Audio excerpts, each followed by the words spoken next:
आज हम लेकर आए हैं vision IAS monthly current affair magazine फरवरी 2025 की, जिसमें आज हम अपना थर्ड सेक्शन कंप्लीट करेंगे, दैट इज इकॉनमी। गाइस देखो, इकॉनमी के टॉपिक्स बड़े हैं, ठीक है, तो ये 3 पार्ट्स में आएंगे। आज हम 4 टॉपिक्स करेंगे, देन फर्दर ऐसे टॉपिक्स आपके आते रहेंगे विद एमसीक्यूज। तो जो भी बच्चे चैनल पे नए जुड़े हैं, देखिए खास बात हमारे चैनल की ये है कि आपको जो भी करंट अफेयर्स पढ़ाया जा रहा है, इमीडिएटली आपसे एमसीक्यूज भी पूछे जाएंगे, ठीक है, ताकि आपका टॉपिक इमीडिएटली तैयार हो जाए। और यही कोशिश चैनल की रहती है कि करंट अफेयर्स आपके डेली बेसिस पे स्ट्रांग होते रहें। तो उसके लिए आप चैनल को तो ज्वाइन करिए ही करिए, अपने फ्रेंड्स को भी डिस्ट्रीब्यूट करिए, उनसे भी शेयर करिए कि पीएम पाठशाला क्या प्रोवाइड कर रहा है। साथ ही हमारे टेलीग्राम लिंक से भी जुड़िए, ताकि आपको इंपॉर्टेंट डॉक्यूमेंट, इंपॉर्टेंट एग्जाम्स की न्यूज़ वगैरह आपको मिलते रहें गाइस।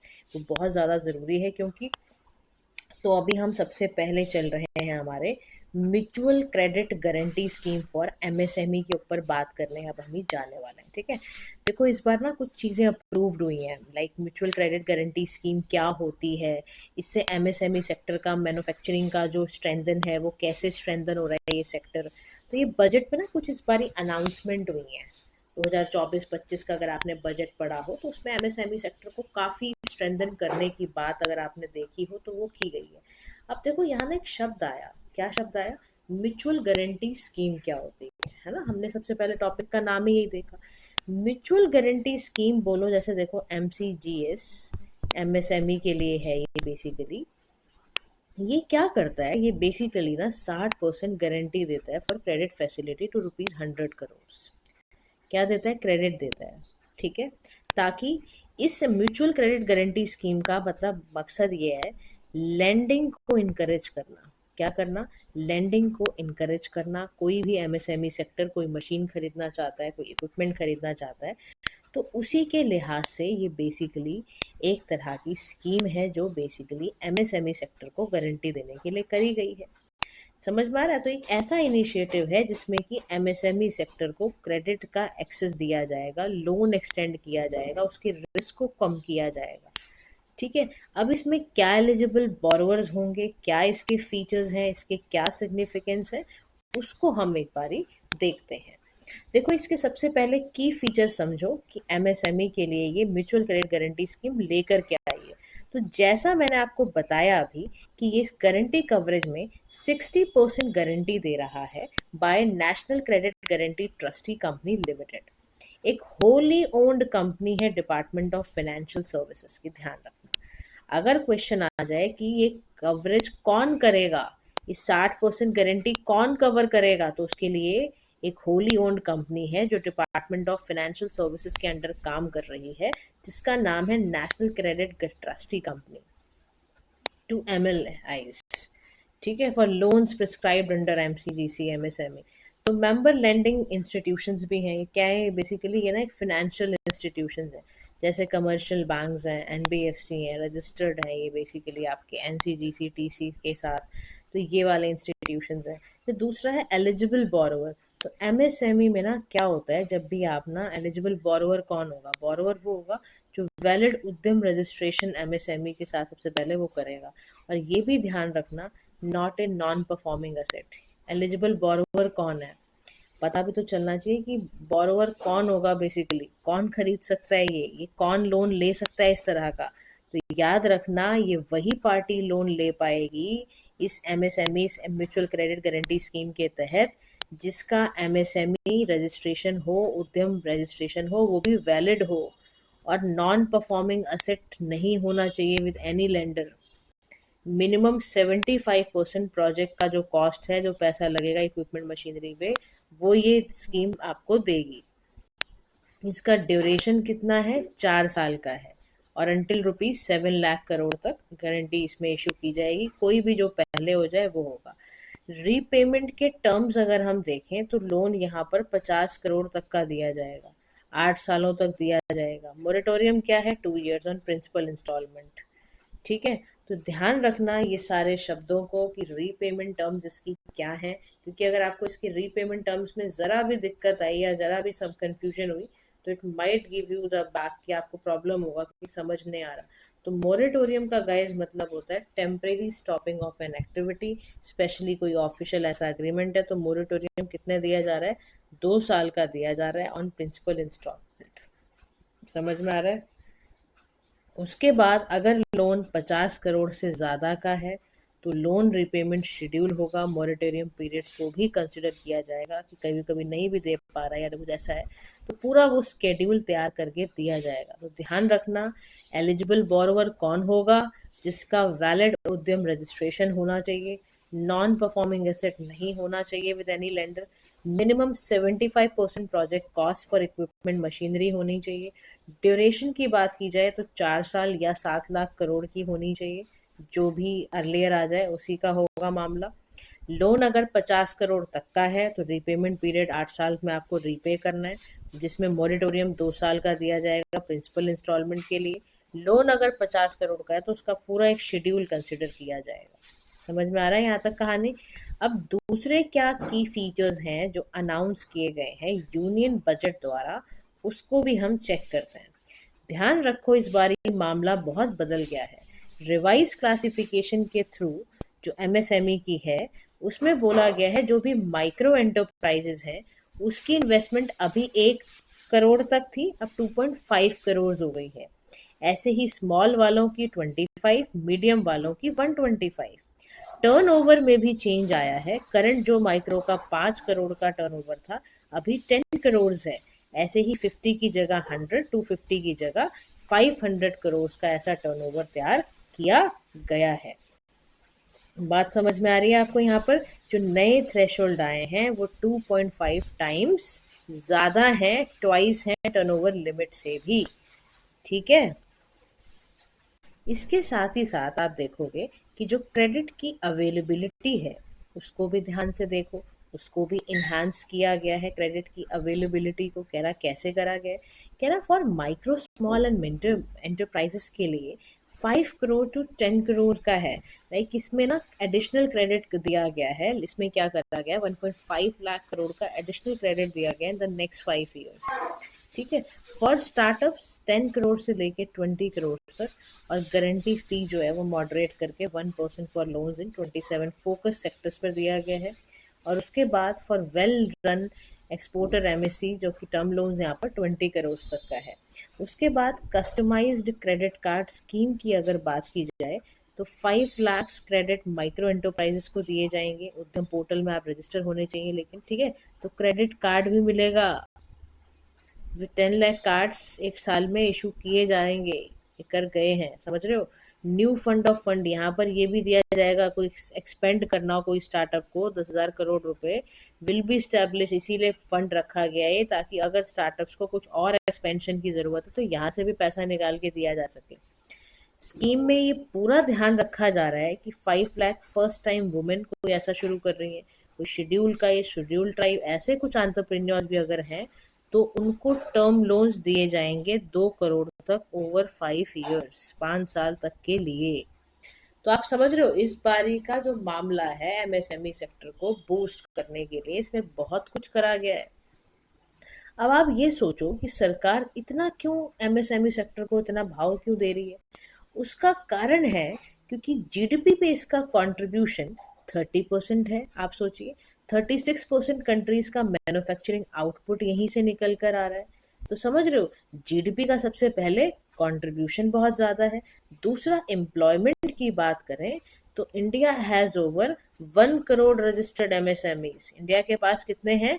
1 करोड़ से भी ज़्यादा रजिस्टर्ड एमएसएमई है, यानी 7.5 करोड़ जो लोग हैं उनको जॉब मिलती है इसके कारण। सोचो आप, हमारे देश की 7.5 करोड़ जनता यहाँ पर काम कर रही है, तो भारत सरकार को सोचना ही पड़ेगा ना इस सेक्टर के बारे में।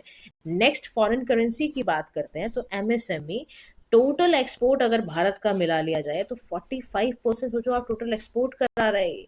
ये फिगर्स आपको जरूर याद रखनी है वाइल अटेम्प्टिंग प्रीलिम्स का पेपर, वाइल अटेम्प्टिंग या मेंस का पेपर। और ये तो ना एकदम टिप्स पे हो कि इंटरव्यूअर पूछे और आप फटाफट जवाब दो, तो ये फिगर्स आपको जरूर याद रखनी है कि 30% कंट्री के जीडीपी पे कंट्रीब्यूट करता है, साथ ही साथ यहाँ पर 36% कंट्री के मैन्युफैक्चरिंग आउटपुट पर ये कंट्रीब्यूट कर रहा है। इसी के साथ साथ इसी की वजह से, एमएसएमई सेक्टर की वजह से ही आपकी डिसगाइज अनएम्प्लॉयमेंट रिड्यूस होती है।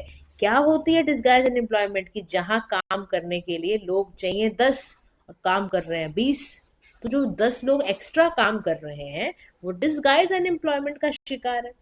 तो एग्रीकल्चरल लेबर को सरप्लस एब्जॉर्व करने के लिए और डिस्गाइज अनएम्प्लॉयमेंट रूरल एरिया से हटाने के लिए ये बहुत ज़्यादा ज़रूरी हो चुका है कि एमएसएमई सेक्टर का बूस्ट होना आवश्यक हो चुका था। अब डिस्गाइज अनएम्प्लॉयमेंट की पूरी सिचुएशन भी यहाँ पर इसने बता दी है। डिस्गाइज अनएम्प्लॉयमेंट को याद रखना हिडन अनएम्प्लॉयमेंट और लेबर होर्डिंग भी कहा जाता है। Be very aware about the terms, की टर्म्स आपको बहुत अच्छे से पता होनी चाहिए, ठीक है। नेक्स्ट हमारा आता है रूरल डेवलपमेंट के बारे में। तो 50% जो टोटल एमएसएमई है वो रूरल एरिया में ऑपरेट हो रहा है, 45% टोटल एम्प्लॉयमेंट उसको मिल रही है। अब भारत में क्या क्या ऐसे चैलेंजेस हैं जो एमएसएमई सेक्टर फेस कर रहा है, वो भी समझते हैं।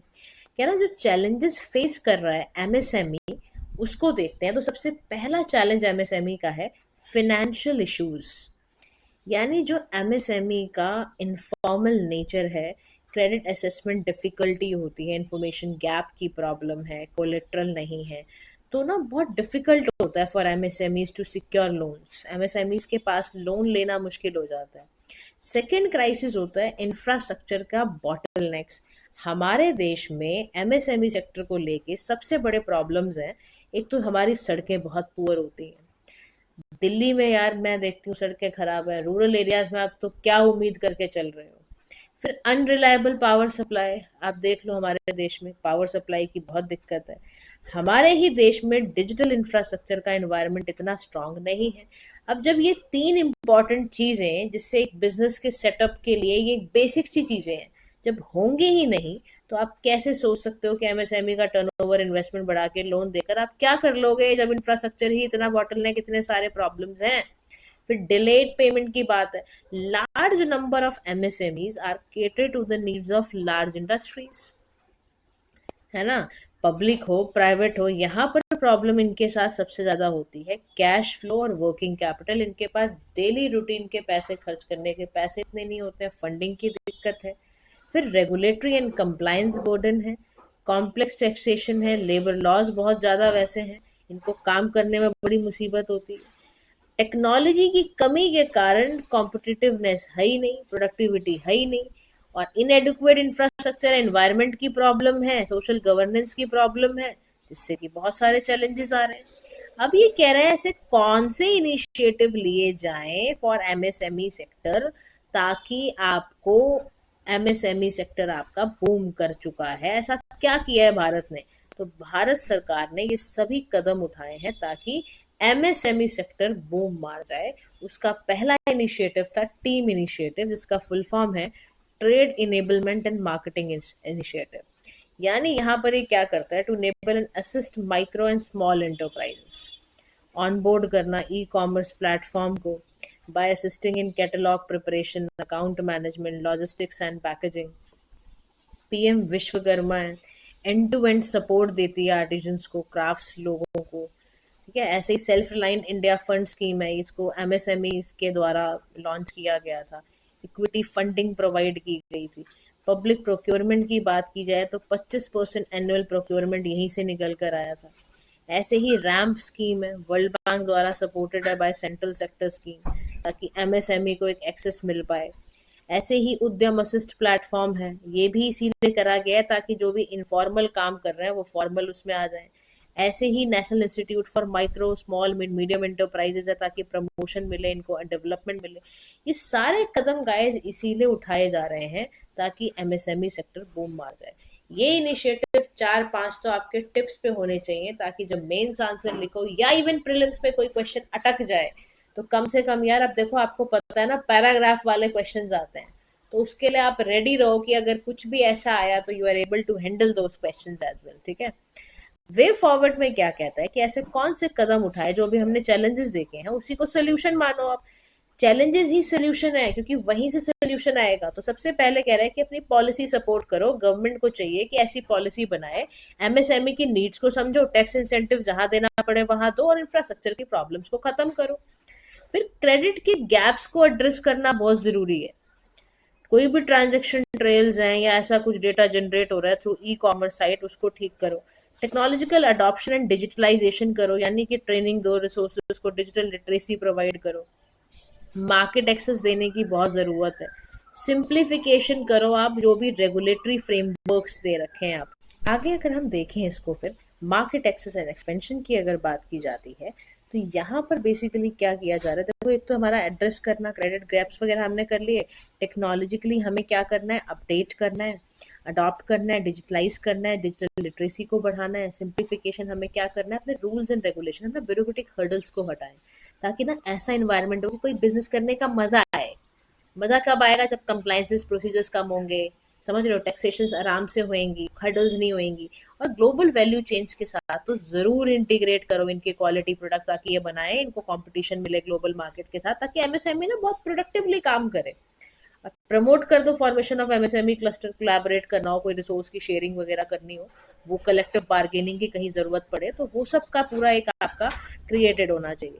आगे हम देखते हैं नेक्स्ट टॉपिक में हमारे नेशनल क्रिटिकल मिनरल मिशन के बारे में आज हम डिस्कस करने जा रहे हैं। होपफुली जो टॉपिक 1 था क्लियर हो गया आपको। चलिए, टॉपिक 2 है नेशनल क्रिटिकल मिनरल मिशन के बारे में। यूनियन कैबिनेट ने लॉन्च करा, 2024-25 के बजट में ही आया कि क्रिटिकल मिनरल मिशन बनाना ज़रूरी है, क्योंकि भारत चाहता है इंडिया के जो भी क्रिटिकल मिनरल सप्लाई चेन है वो इंश्योर रहे, ताकि डोमेस्टिक एंड फॉरेन सोर्सेज हमारे सिक्योर रहें।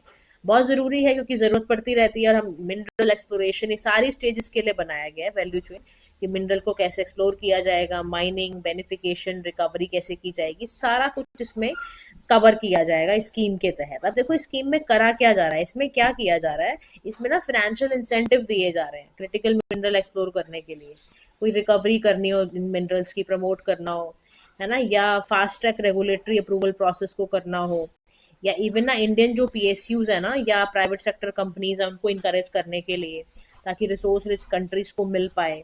तो साथ ही साथ कोई critical minerals with in the country propose करना हो, या सेटिंग करना हो, मिनरल प्रोसेसिंग पार्क्स वगैरह बनाने हो, माइनिंग करनी हो ऑफशोर एरियाज में, उसके लिए बहुत ज़्यादा ज़रूरी है। अब गवर्नेंस फ्रेमवर्क की यहाँ बात की जाए तो सारी की सारी एक्टिविटीज़ जो हैं ये कोऑर्डिनेटेड होती हैं। Empowered committee on critical minerals, ये मिनिस्ट्री ऑफ माइंस जो है वो एक एडमिनिस्ट्रेटिव मशीनरी है, मिनिस्ट्री के अंदर ये आती है। अच्छा, इसी के तहत अभी चलते हुए हम यहाँ बात करते हैं कि यहाँ पर कंपोनेंट्स क्या है एनसीएमएम के। तो एनसीएमएम की बात की जाए तो इंक्रीजिंग करना हो, देखो आपको ना नेशनल क्रिटिकल मिनरल्स में करने की क्या कोशिश की जा रही है इस मिशन के तहत ना, सरकार ये चाहती है कि डोमेस्टिक जो क्रिटिकल मिनरल्स हैं उनकी प्रोडक्शन एक तो बढ़ जाए, समझ में आ रहा है, बढ़ जाए, फिर क्रिटिकल मिनरल्स जो अब्रॉड से आ रहे हैं वो भी आए। क्रिटिकल मिनरल्स को हमें रिसाइकल भी करना है, ट्रेड एंड मार्केटिंग भी करनी है, साथ में साइंटिफिक रिसर्च, एचआरडी फंडिंग, ये सबका बहुत ज्यादा ध्यान रखा जाएगा इस मिशन के तहत। तो ऐसा नहीं है, देखो इसके लिए ना बहुत सारे टारगेट बना दिए गए हैं सरकार द्वारा, चाहे वो डोमेस्टिक क्रिटिकल मिनरल एक्सप्लोरेशन की बात हो, फॉरेन वाली हो, मिनरल स्टॉक पाइल्स की बात हो, ये सारा का सारा तैयार किया जा रहा है कि 2030-31 तक लेकर ये मिशन पूरा तरीके से काम कर पाए। अच्छा, mission will follow whole of the government approach. इसका मतलब है कि closely relevant ministry, PSU, private companies के साथ ये काम करेंगे, ताकि ये मिशन होलसम होके काम कर पाए।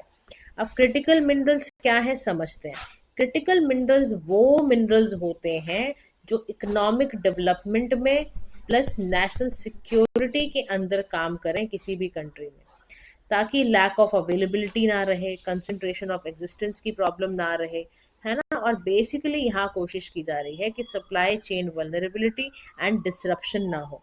तो क्रिटिकल मिनरल्स बेसिकली क्या होता है, economic importance plus supply risk is equal to criticality of minerals. देखो ध्यान रखना, हम ये कैसे माने कि कोई भी फला मिनरल क्रिटिकल है, तो फला जो भी या कोई भी एक्स मिनरल क्रिटिकल तभी होता है जब उसकी इकोनॉमिक इंपॉर्टेंस हो, पहली चीज। दूसरा, उसकी सप्लाई कभी भी रुक सकती है, ये डर भी सताता है अगर हमें, तो हमें समझ जाना चाहिए कि ऐसा मिनरल बहुत इंपॉर्टेंट है, आपकी नेशनल सिक्योरिटी के लिए इंपॉर्टेंट है। तो भारत में ऐसी लिस्ट बनाई गई कि ऐसे कौन कौन से मिनरल्स हैं जिसमें सप्लाई रिस्क और इकोनॉमिक इंपॉर्टेंस दोनों साथ साथ चल रही हैं। कह रहा है ऐसे 30 क्रिटिकल मिनरल्स हैं।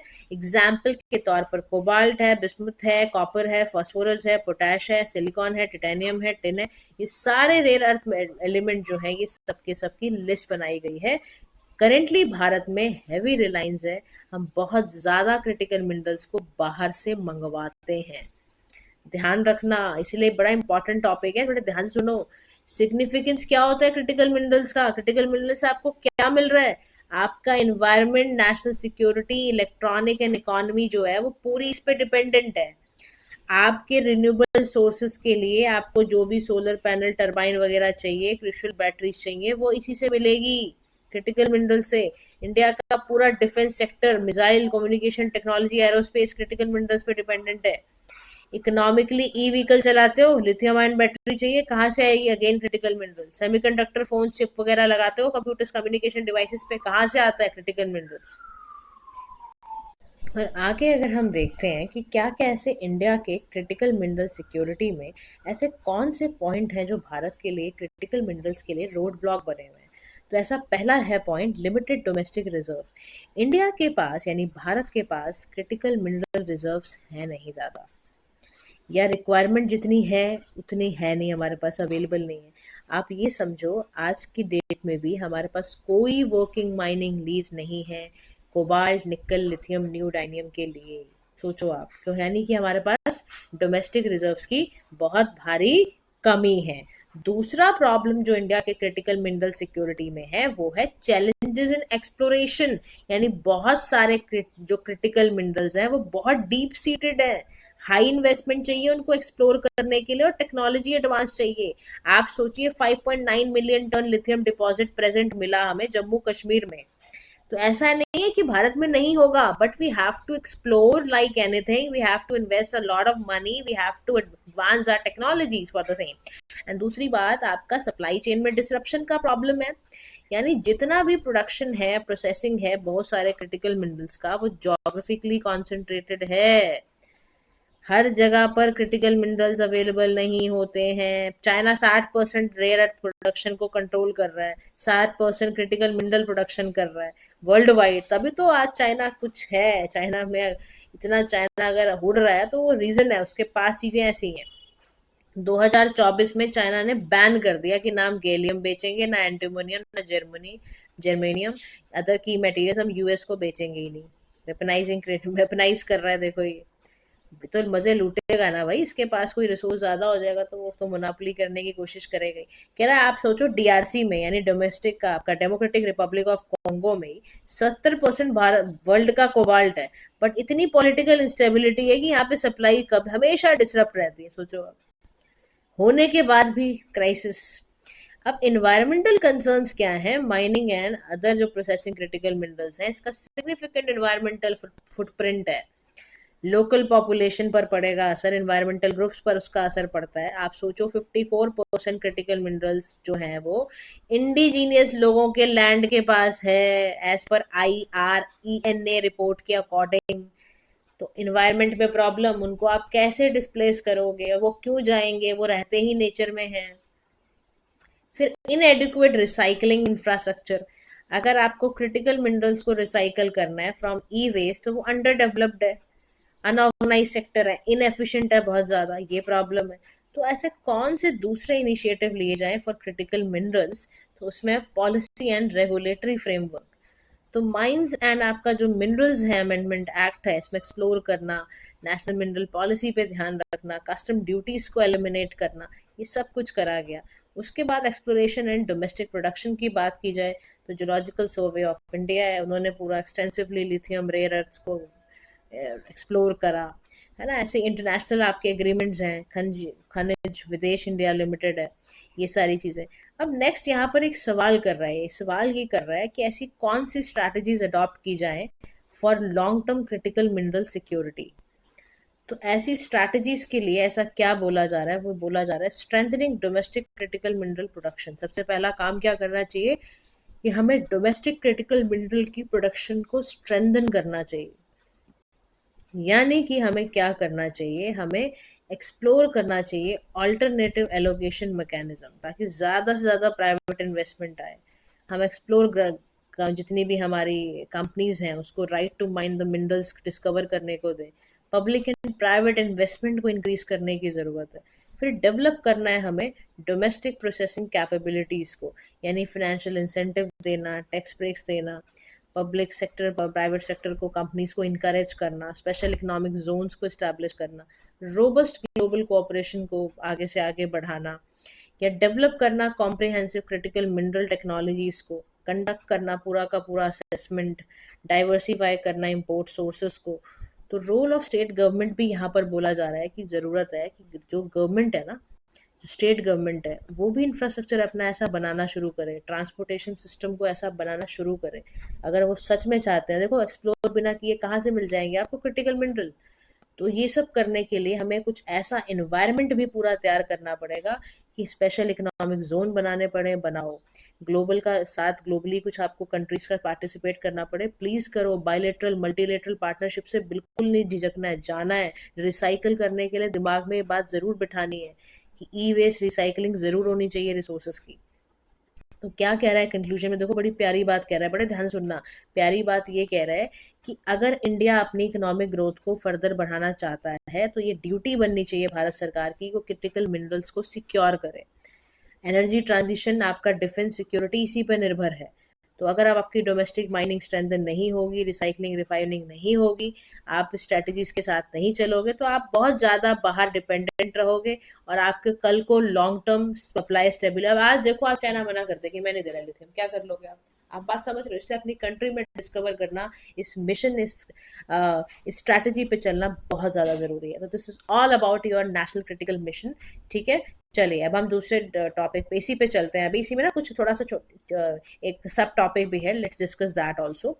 Major and mineral minor minerals के बारे में बताएगा। देखो मिनिस्ट्री ऑफ जो माइंस है ना, उसने इस बार ना क्लासिफाई करा है कि जो बैरेट फेल्सपर या माइका क्वार्ट्ज ये minor minerals to major minerals में जा रहे हैं। ठीक है, अब ये क्या होता है समझते हैं। देखो इस मूव को ना recently national critical mineral mission द्वारा ही अप्रूव करा गया है। ठीक है, और ये डॉक्टर वी के सारस्वत हैं, उन्होंने ये सब करा है। और रीजन क्या है रिक्लासिफिकेशन करने का, कि डिसीजन क्यों लिया गया कि मिनरल्स को मेजर मिनरल कैटेगरी में डाला जाए, क्योंकि क्रिटिकल मिनरल्स और बहुत ज़्यादा हाई टेक्नोलॉजी वाली इंडस्ट्रीज में यूज होते हैं। क्रिटिकल मिनरल्स तो मैंने आपको बता ही दिया है। क्रिटिकल मिनरल्स वो मिनरल्स होते हैं जो इकोनॉमिक डेवलपमेंट और नेशनल सिक्योरिटी का ध्यान रखते हैं। तो ध्यान रखना, quartz, feldspar and mica pegmatite rocks होते हैं ये। ठीक है, इसी एसेंशियल क्रिटिकल मिनरल्स हैं जो आपके बेरिल, लिथियम, इस समय सब चलता है।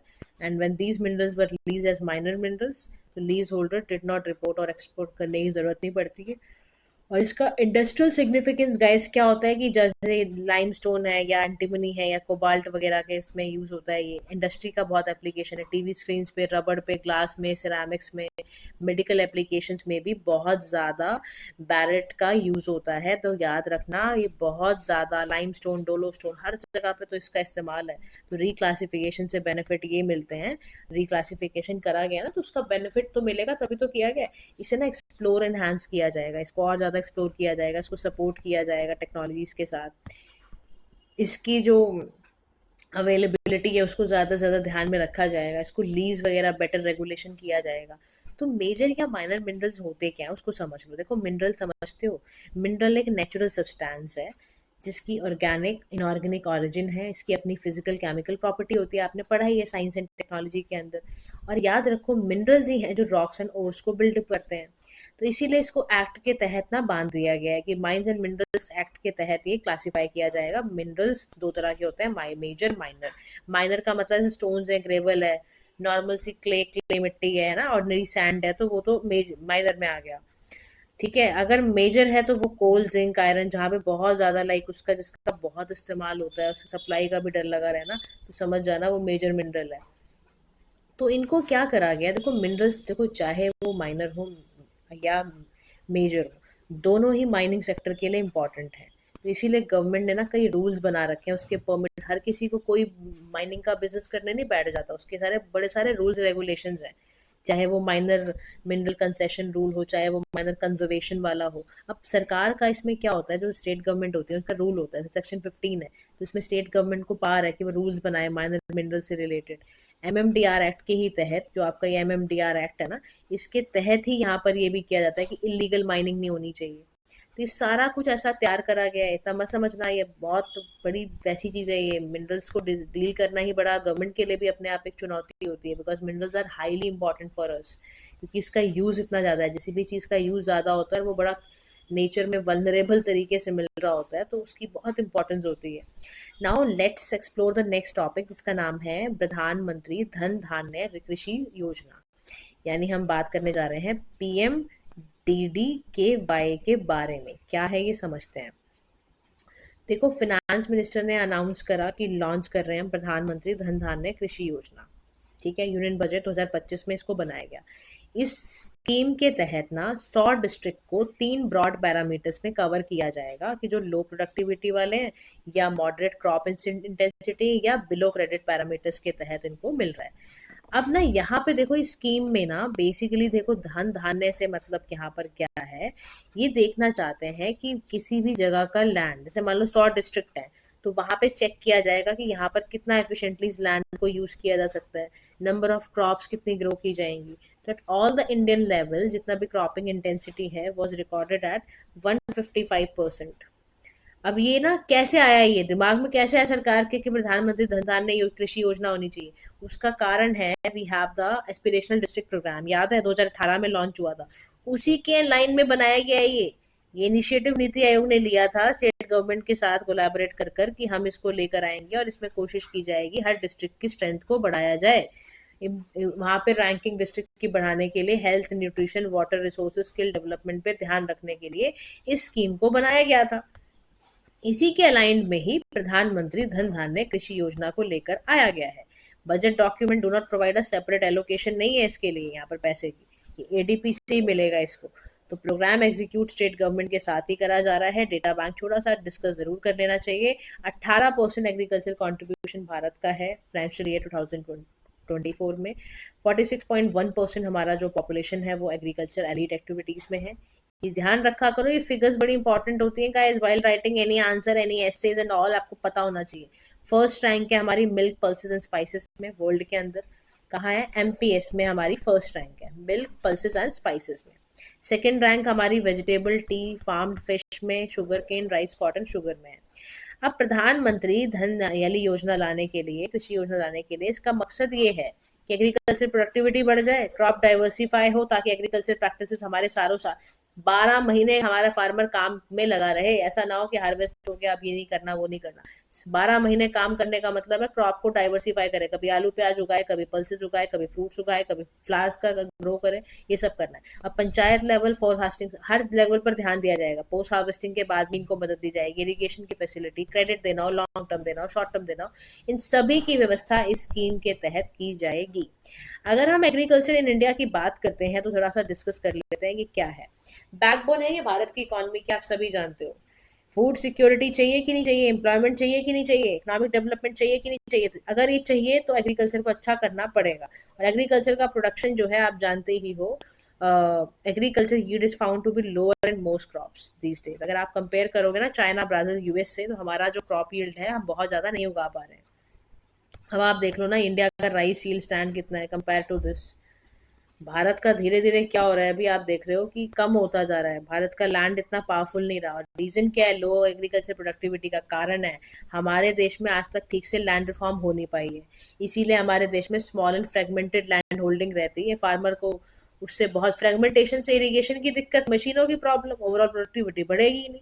फिर मानसून पे डिपेंडेंट हो आप एग्रीकल्चर के लिए, आज भी 2025 में बैठे हो फिर भी यही प्रॉब्लम है।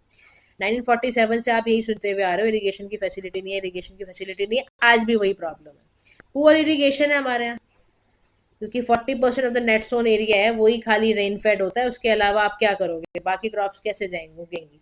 मॉडर्न टेक्नोलॉजी का कांटा लगा रखा है हमने, फर्टिलाइजर इतना यूज कर देते हैं, लिमिटेड एक्सेस, हाई यील्ड्स का इतना ज्यादा कि भाई वो प्रोडक्टिविटी पूरी गिर जाती है। सॉइल इतना डिग्रेड हो चुका है कि उगाने का कुछ रिड्यूस होता जा रहा है। एग्रीकल्चर आउटपुट ही खत्म कर दिया है, मतलब मिट्टी का ही मन नहीं करता कुछ उगाने का। तो क्रेडिट भी नहीं है मार्जिनल फार्मर्स वगैरह के लिए। तो आप सोचो, जब एक्सेस ही नहीं होगा बैंक के क्रेडिट का, तो फिर क्या होगा। जब पैसा ही नहीं लगा पाओगे तो कहाँ से कोई प्रोडक्टिविटी मिलेगी। तो रिसेंट इनिशिएटिव बहुत लिए गए हैं एग्रीकल्चर को प्रोडी अच्छा करने के लिए, चाहे वो नेशनल फूड सिक्योरिटी मिशन था 2007-8 का, ताकि राइस प्रोडक्शन ये सब होए। प्रधानमंत्री कृषि सिंचाई योजना 2015 में तो हर खेत को पानी, मोर क्रॉप पर ड्रॉप की बात की गई, प्रधानमंत्री किसान सम्मान निधि 2019 में आई सेंट्रल सेक्टर स्कीम थी, बोला गया जी 3 इक्वल इंस्टॉलमेंट पे 6,000 हर साल मिलेंगे फार्मर्स को। इन्वेस्टमेंट के लिए काम किया गया, एमएसपी के एनहेंसमेंट की बात की गई, किसान को क्रेडिट कार्ड दिया गया, प्रधानमंत्री फसल बीमा योजना लाई गई, न्यूट्रिएंट्स के लिए भी एनपीके फर्टिलाइजर्स को बैलेंस यूज हो उसके लिए भी हम न्यूट्रिएंट बेस्ड सब्सिडी पॉलिसी लाए 2010 में।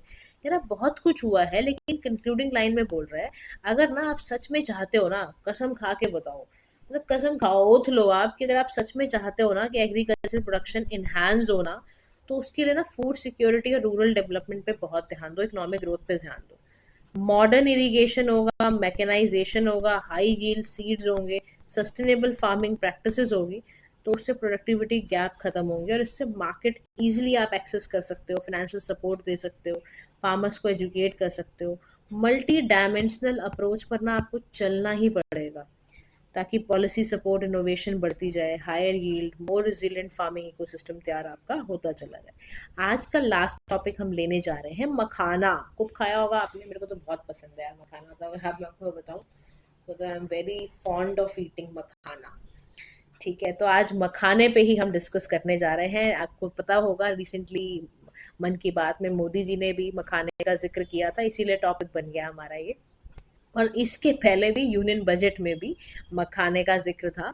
मखाना बोर्ड इन बिहार कॉन्स्टिट्यूट किया जा रहा है under agriculture as a first engine for India's development journey. ये लिखना है ऐसी लाइनें, while writing your mains answer please write this point कि agriculture as a first engine for India's development journey, that is why we are launching makhana board in Bihar, right. अब समझते हैं क्यों मखाना कंसिडर किया जा रहा है, what exactly the makhana is, है ना। आपको भी आज मैं सोच रही हूँ खिलाई दूँ मखाना बाय ऑनलाइन पोर्टल। तो मोर ऑन द न्यूज समझते हैं कि बोर्ड स्टैब्लिश किया गया ताकि आपका प्रोडक्शन प्रोसेसिंग वैल्यू एडिशन अच्छा होए, लैंड हैंड होल्डिंग अच्छी हुए और ट्रेनिंग सपोर्ट मखाना फार्मर्स को मिल पाए, बेनिफिट ताकि गवर्नमेंट स्कीम से इनको मिल पाए। इसीलिए 100 करोड़ रुपए लगाए जा रहे हैं, ताकि आपको अपना फार्मर जो है वो ऑर्गेनाइज तरीके से इस पे बारे में सोचे, इसीलिए किया जा रहा है। अच्छा, यहाँ बड़ी अच्छी बात लिखी हुई है सुपर फूड्स के बारे में, समझ लो क्या होते हैं। सुपर फूड वो फूड्स होते हैं, वो खाना होता है जो बहुत ही न्यूट्रिएंट में रिच हो, एंटीऑक्सीडेंट हो, प्रोबायोटिक फाइबर वाला हो, आपके हेल्थ के लिए बहुत अच्छा होता है। तो they tend to contain good fat होता है इसमें, लाइक मोनो और पॉली अनसैचुरेटेड फैट होता है which is good for your health. अब ये साइंटिफिकली रिकॉग्नाइज क्लासिफिकेशन नहीं है फूड की, बट एक मार्केटिंग टर्म के फॉर्म में है। तो जैसे सुपर फूड में जैक फ्रूट होता है, टर्मरिक है, गार्लिक है, टैमरिन डेमोरिंग है, ये सारे के सारे ना आपके सुपर फूड के अंडर आते हैं। तो अगर क्वेश्चन आ जाए जब the following comes under super food और उसकी डेफिनेशन भी लिखी हो, तो exactly you should aware about it कि सुपर फूड क्या होता है। अब चलते सीधा मखाना खिलाती हूँ आपको मैं। मखाना को इंग्लिश में फॉक्स नट कहते हैं। क्या कहते हैं? फॉक्स नट कहते हैं। सबसे पहली बात तो ये समझ लेना। इंपॉर्टेंट एक्वेटिक फ्लावरिंग क्रॉप है, बोटानिकल नेम इसका जो साइंटिफिक नेम है यूरेल फ्लॉक्स है, प्रिकली वाटर लिली कहते हैं इसको। ये ट्रॉपिकल और सब ट्रॉपिकल क्लाइमेट में उगता है। याद रखना, मखाना को ब्लैक डायमंड भी बोला जाता है due to its dark outer layer. आपको ना शायद वो वाइट मिलता होगा, लेकिन इसकी लेयर अगर आप देखते हो जब जैसे प्रोसेसिंग हो रही होती है तो लेयर हटानी पड़ती है। That is why makhana is also known as black diamond. ये कहाँ ग्रो होता है? बहुत ही स्टेगनेंट पेरिनियल वाटर बॉडीज के अंदर, तालाबों में उगेगा, लैंड डिप्रेशन में उगेगा, ऑक्सबो लेक्स में, स्वाम्प बिचेस में उगेगा। मखाना एक सुपर फूड है, ध्यान रखना। प्रेफर्ड क्लाइमेट इसका आपसे पूछ सकते हैं, तो please please please be aware about it. Climate condition के लिए इसमें 200 सेल्सियस से लेके 350 तक वो टेम्परेचर चलता है। रिलेटिव ह्यूमिडिटी 50 से 90% हो, एनुअल रेनफॉल 100 सेंटीमीटर से 250 हो, लोमी सॉइल वो भी स्मूथ होनी चाहिए, उसमें ये उगता है। मखाना याद रखना नेटिव है साउथ ईस्ट एशिया और चाइना का।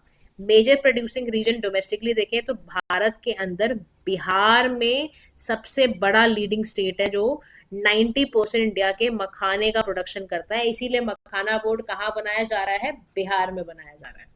Other states are also producing like West Bengal, Manipur, Tripura, Assam, Jammu Kashmir, Orissa ना, ये सब कर रहे हैं, but commercially produce few states only. और इंटरनेशनली मखाना जो है वो ज़्यादातर Nepal, Bangladesh, China, Japan, South Korea में, रशिया में होता है। मल्टी फेसिटेड है मखाना, न्यूट्रिशनल वैल्यू बहुत आई है, बहुत प्रोटीन विटामिन मिलते हैं। इकोनॉमिकली देखो तो फार्मर की इनकम एक्सपोर्ट बढ़ जाएगा। हाई फैब्रिक्स में स्टार्च के फॉर्म में यूज होता है। लाइफ स्टॉक के लिए, एनवायरनमेंट के लिए बड़ा अच्छा होता है। मेडिसिन वेलनेस एड के फॉर्म में भी मखाने का या फॉक्स सीड का बहुत ज्यादा जरूरत होता है। इसको फॉक्स नट बोलते हैं, राइट, फॉक्स नट, राइट। अदर इनिशिएटिव्स क्या थे मखाना कल्टीवेशन के लिए? तो इसके लिए ना दरभंगा मखाना एक सेंटर 2001 में भी बनाया गया था। National institute for food technology के लिए भी मखाना एक कल्टीवेशन को बोला गया था। और ध्यान रखना, ओडीओपी के तहत, यानी वन डिस्ट्रिक्ट वन प्रोडक्ट के तहत दरभंगा और मुजफ्फरजौनपुर है बिहार का, उसको रिकॉग्नाइज करा गया है। जीआई टैग 2022 में ही मिथिला मखाना को कन्फर्म करके दिया गया था। अब हम समझते हैं मखाने के कल्टीवेशन में चैलेंजेस क्या आते हैं। तो सबसे बड़ा चैलेंज है लो प्रोडक्टिविटी। लो प्रोडक्टिविटी का मतलब क्या है? ट्रेडिशनल जो फार्मिंग मेथड्स हैं उसमें लोअर यील्ड्स है। फार्मर्स खाली 1.7 से लेके 1.9 टन तक हेक्टर तक इनको मिलता है, compare to 3 to 3.5 tonne hectare. Processing infrastructure की प्रॉब्लम है। फूड प्रोसेसिंग यूनिट कम है। Raw makhana is often sold at lower prices पे बेचा जाता है। एक्सपोर्ट बैरियर्स बहुत ज़्यादा हैं, क्योंकि इतनी क्वालिटी ग्लोबल स्टैंडर्ड में आपको फूड सेफ्टी हाइजीन सर्टिफिकेट बहुत सारे देने पड़ते हैं। और बिहार के लोग इंटरनेशनल रिक्वायरमेंट को सिर्फ 2% मीट कर पाते हैं, which is bad, which is very bad. That is why we are creating a board for the makhana board. Market inefficiency बहुत ज़्यादा है। फार्मर्स लोअर प्राइस पे रिसीव करते हैं तो उनको लगता है इंटरमीडिएट सारा पैसा खा जाती है, फार्मर को पास पैसा ही नहीं आता है। लिमिटेड, फार्मर्स को भी नहीं पता होता ना एक्चुअली कि कौन सी गवर्नमेंट स्कीम है, क्या है, मखाने की वैल्यू क्या, इनको पता ही नहीं होता है। ये भी क्राइसिस है।